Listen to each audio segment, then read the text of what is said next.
Morning. आज हम करेंगे वन डायमेंशनल वेव पैकेट, ये अध्यारोपण के सिद्धांत से। इससे पहले हमने किया था वो सिर्फ दो वेव्स के ही सुपरपोजिशन से बताया था। तो यहाँ पर मान लीजिए के तरंग संख्या वाली जो तरंग है उसका आयाम ए के है, तो समीकरण जो है वो आप लिख सकते हैं ए के ई रेज़ टू आयोटा के एक्स माइनस ओमेगा टी। अब देखिए कि मान लीजिए आपके पास कई तरंगें हैं और कंटिन्यूस है, जिसके लिए के का मान और लेमडा का मान, तो आप उसको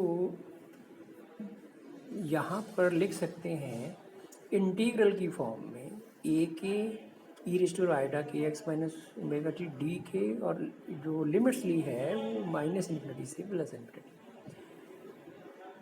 तो यहाँ पर सारे ही जो तरंग सदिश हैं, यानी अलग अलग जो वेवलेंथ है उसके हिसाब से ही हमने एक एक की वैल्यू ली है। अब यहाँ पर नॉर्मलाइजेशन के लिए यहाँ पर साई एक्स टी जो लिखा गया है वो है 1/√2 पाई ए के ई रेज़ टू आयोटा के x minus omega T D के। अब देखिए यहाँ पर कि डेल्टा एक्स आप जानते हैं कि स्थिति में अनिश्चितता हो, तो माना जो के है, के जो है उसमें अनिश्चितता जो है वो प्लस माइनस डेल्टा के रेंज की हो, यानी के जीरो प्लस माइनस डेल्टा के की हो, या यूँ कहिए कि ए के का मान जो है वो उन्हीं तरंगों के लिए है जिसके लिए के की वैल्यू के जीरो प्लस माइनस डेल्टा के बीच है। इसके अलावा बाहर जो है वो ए के की वैल्यू मान लीजिए ज़ीरो है या बड़ी तेज़ी से जीरो की तरफ जाती है। तो मैं यहाँ पे लिमिट लगा सकता हूँ, क्योंकि ए के बाकी जगह पे जीरो है, तो के जीरो माइनस डेल्टा के और के जीरो प्लस डेल्टा के, और 1/√2 पाई जो है ये नॉर्मलाइजेशन के हिसाब से लिखा हुआ है। अब आप जानते हैं कि टेलर एक्सपेंशन जो है वो, यदि आप इस इंटीग्रल को देखें तो एक्चुअली ओमेगा भी के का फंक्शन है, क्योंकि ओमेगा इक्वल टू होता है के सी। तो के जो है वो वेरिएबल है, तो ओमेगा भी कांस्टेंट नहीं है, इसको आप इंटीग्रल से बाहर नहीं ले सकते।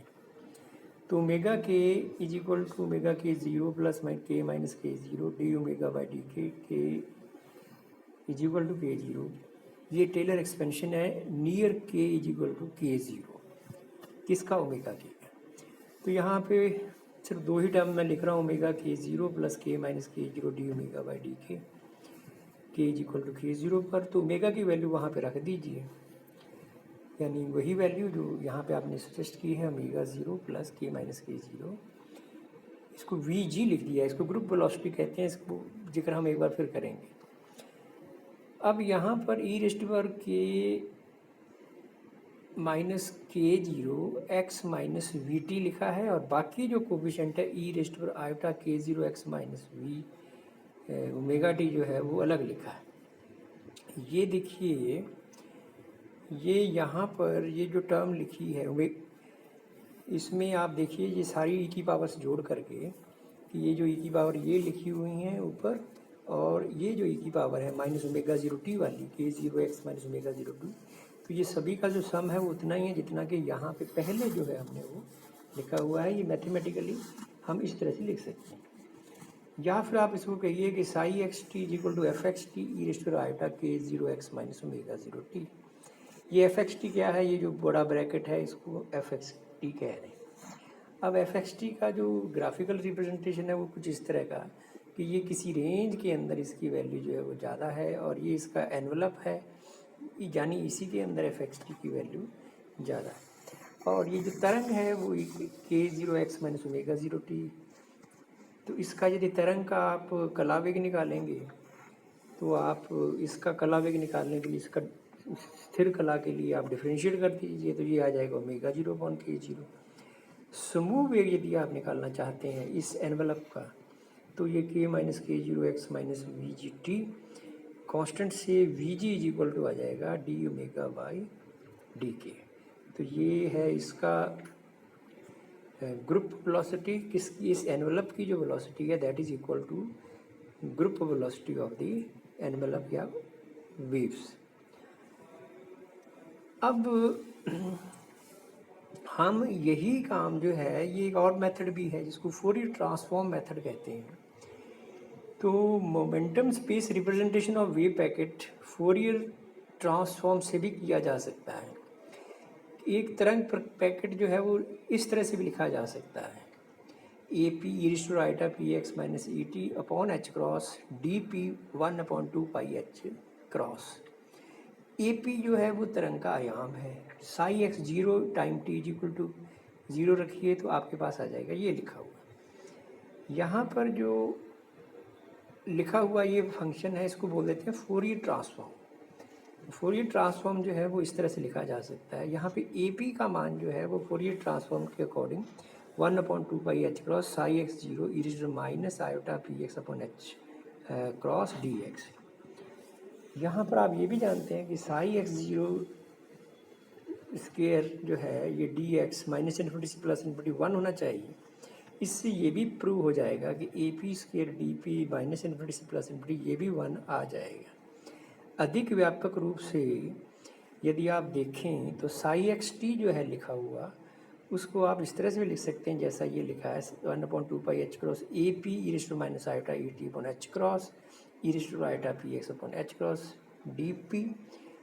और ये लिखा जा सकता है 1/2 pi h cross a p t e to iota p x upon h cross d p. इसका जो फोरियर रूपांतरण है वो इस तरह से लिखा जा सकता है, a p t is equal to 1/2 pi h cross minus infinity से plus infinity psi x t e minus iota p x upon h cross d x. अब देखिए कि ये एक्चुअली जो फोरियर ट्रांसफॉर्म है ये ग्रुप ऑफ वेव्स को लिखने का मेथड है। यहाँ पे जो एक और बहुत इम्पोर्टेंट वेव पैकेट जिसकी बात की जाती है वो है गॉसियन वेव पैकेट। अब देखिए कि मान लीजिए ए पी का जो शिखर संवेग वो है पी 0 के आसपास केंद्रित है। तो मान लीजिए a p is equal to है वो c e to minus p 0/2 delta p square इस तरह से दिया जा रहा है। तो डेल्टा पी को संवेग पी के वितरण की चौड़ाई कहते हैं। डेल्टा पी वह स्थिरांक है जिसके लिए ए पी स्क्वायर का जो शिखर मान है उसका 36.8 रह जाए। यहाँ पे थोड़ा ध्यान देने वाली बात है कि जब डेल्टा पी माइनस पी 0 ये सारी जो वैल्यू मिलकर के जब 1 हो जाएगी तो ए पी जो की वैल्यू जो है वो 1/e हो जाएगी। और 1/e के मान आप जानते हैं कि ये 0.368 होता है। तो इसका मतलब डेल्टा पी को संवेग पी के वितरण की चौड़ाई कहते हैं और डेल्टा पी वह स्थिरांक है जिसके लिए ए पी स्क्वायर का जो शिखर मान है वो 36.8 रह जाए उस मोमेंटम की वैल्यू के लिए। तथा A P square D P जो है ये 1 होता है। अब आप एक समाकलन जरूर याद रखिए, आपको सेकेंडरी में बताया गया था कि एक्स रेस्ट पर n माइनस 1 ई रेस्ट पर माइनस एक्स डी एक्स ये गामा n के बराबर होता है। तो 1 इज इक्वल टू ये इसमें इस ए पी की यदि वैल्यू रखे तो ई रेस्ट पर minus P 0 square delta P D P. यदि आप इसको सॉल्व करें वेरिएबल चेंज कर दें तो p माइनस पी 0 की जगह पे x रख दें और फिर अल्फ़ा 1/डेल्टा पी स्क्वायर लिख दें और इसको गामा फंक्शन बनाने की कोशिश करें। तो गामा फंक्शन बनाने के बाद जब इसका सोल्यूशन जो आएगा तो आप देखिए c इज इक्वल टू है α/पाई 1/4। तो a p is equal to आता है 1/√पाई delta pi half e raised पर minus p 0/2 delta p square. तो इस प्रकार जो तरंग पैकेट का तरंग फलन आएगा साई एक्स 0 वो होगा 1/2 pi h cross a p e raised पर iota p x upon h cross d P.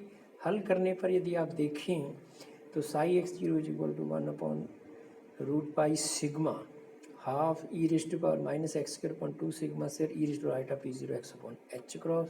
यहाँ सिग्मा जो है वो h cross upon delta p square है। ये जो दिखाया गया है इस तरह का जो वेव पैकेट है वो x is equal to x 0 पर केंद्रित है तथा x is equal to x 0 plus minus sigma पर इसका जो मान है वो 36.8% रह जाता है जैसा आप इस एक्सपोनेंशियल टर्म से देख रहे हैं। तो ये देखिए गॉसियन वेव पैकेट कहलाता है। तो इस वेव पैकेट को मिनिमम अनसर्टेनिटी प्रोडक्ट के लिए भी जाना जाता है। तो मिनिमम अनसर्टेनिटी प्रोडक्ट जो आता है वो इसी वेव फंक्शन से आता है। हालांकि थोड़ा मैथमेटिक्स है, लेकिन आप इसको सिंप्लीफाई करके सॉल्व कर सकते हैं।